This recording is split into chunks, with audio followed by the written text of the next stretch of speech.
बिस्मिल्लाहिर्रहमानिर्रहीम, अस्सलाम वालेकुम। अफ़गानिस्तान में अमेरिका का जो हाल हुआ और उसके बाद इसराइल का अभी रिसेंटली जो हाल हुआ है, उस सब के बाद जो अमेरिका और इसराइल की दहशत हुआ करती थी, जो सुपर पावर्स का टाइटल इनको दिया गया था, वो खौफ अब उतर चुका है और अब हर कोई इनको आंखें दिखाने लगा है। इनके साथ खुद को भारत ने भी शामिल करने की कोशिश की थी, लेकिन भारत को तो पहले ही पाकिस्तान और चीन ने बुरी तरह से एक्सपोज कर दिया था। अब नंबर था अमेरिका और इसराइल का। अमेरिका ने पाकिस्तान से अड्डे लेने के लिए हर तरह के टैक्टिक्स इस्तेमाल किए और अब फाइनली अमेरिका पाकिस्तान के आगे हार मान चुका है। और ये हम नहीं कह रहे, ये न्यूयॉर्क टाइम्स कह रहा है कि किस तरह अमेरिका ने पाकिस्तान की मिन्नतें की हैं और अब पाकिस्तान के आगे हार मान ली है।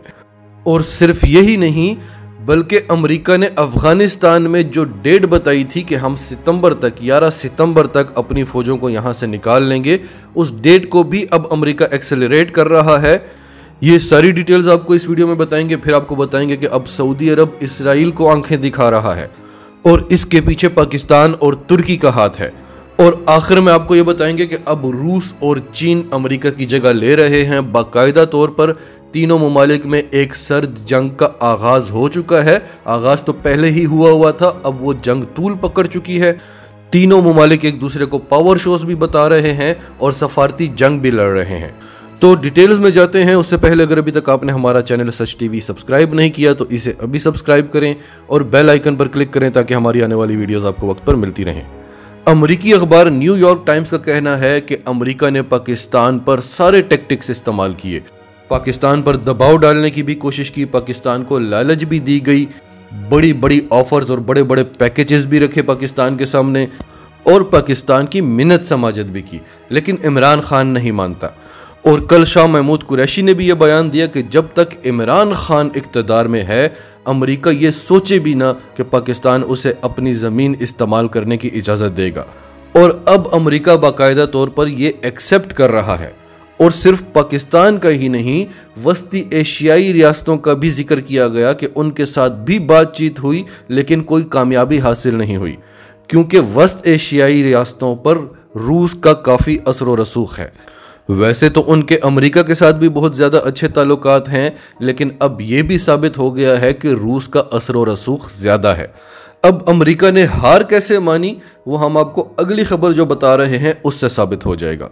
अमेरिका ने एक्सेप्ट कर लिया है कि उसे कोई भी मुल्क अपनी ज़मीन इस्तेमाल करने की इजाज़त नहीं देगा।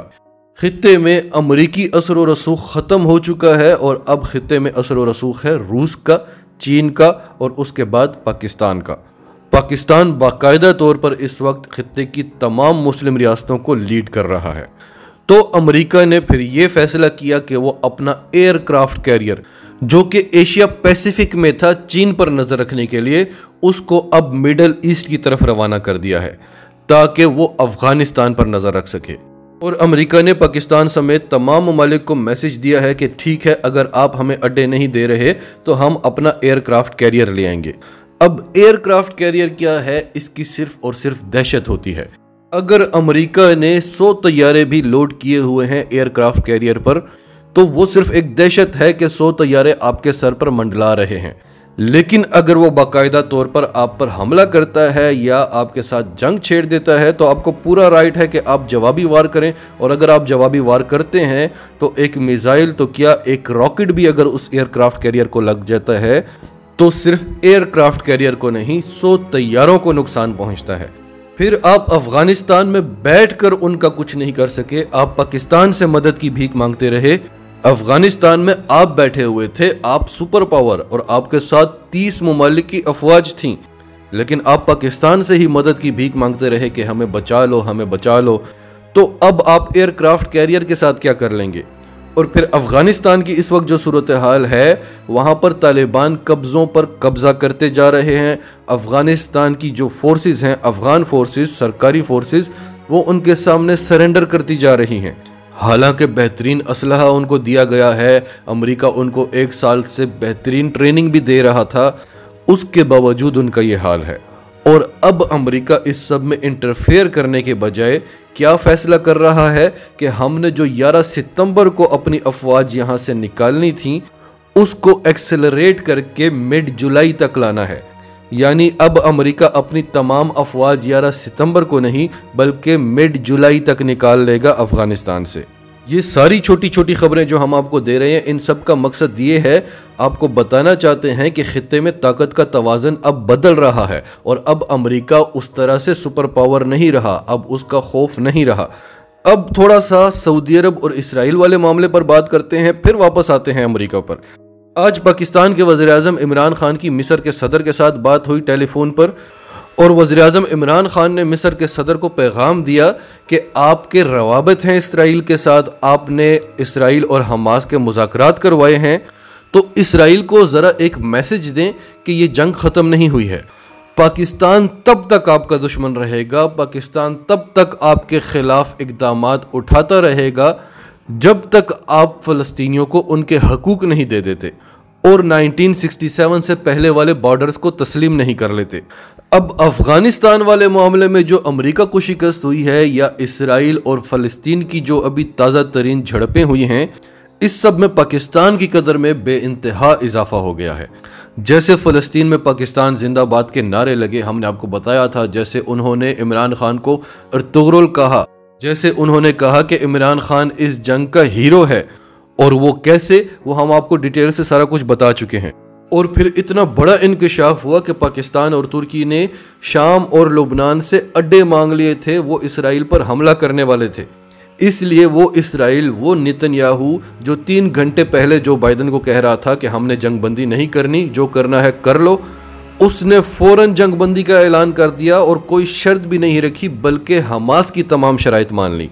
तो ये सब कुछ देखा सऊदी अरब ने कि पाकिस्तान तो मकरूज़ भी है, उस पर माशी मसाइल भी हैं, IMF का भी प्रेशर है, FATF का भी प्रेशर है, उसके सबसे बड़े दुश्मन भारत को भी अमेरिका सपोर्ट करता है। यानी पाकिस्तान के जो हालात हैं उसे तो अमेरिका के आगे झुके रहना चाहिए, लेकिन पाकिस्तान मुसलसल अमेरिका को आंखें दिखाता है, इसराइल को आंखें दिखाता है। तो मैं क्यों झुका हुआ हूँ? सऊदी अरब OIC को लीड करता है, लेकिन सारी मुस्लिम उम्मत जब भी कोई मसला होता है तो या तो इमरान खान की तरफ देखती है या तैयब उर्दगान की तरफ। तो सऊदी अरब की भी थोड़ी सी गैरत जागी है और सऊदी अरब ने इसराइली एयरलाइंस पर फ़िज़ाई पाबंदियां लगा दी हैं। लेकिन इस खबर को पूरी दुनिया ने बहुत ज़्यादा लाइट लिया, इवन के इसराइल ने खुद भी बहुत ज़्यादा लाइट लिया। इसराइल को यकीन ही नहीं आया कि सऊदी अरब ऐसा कर सकता है, वैसे ही मुस्लिम उम्मा को दिखाने के लिए उसने इस तरह का बयान दे दिया होगा। इसराइल ने अपनी एयरलाइंस की फ़्लाइट्स का शेड्यूल ही चेंज नहीं किया, वो उसी तरह दुबई के टिकट बेचते रहे। उनको यही लगता था कि हम सऊदी अरब की फ़िज़ाई हदूद इस्तेमाल करेंगे। जब बोर्डिंग हो गई, सब कुछ हो गया, मुसाफिर आकर तैयारे में बैठ गए, तो सऊदी अरब से इनको परमिशन नहीं मिल रही थी।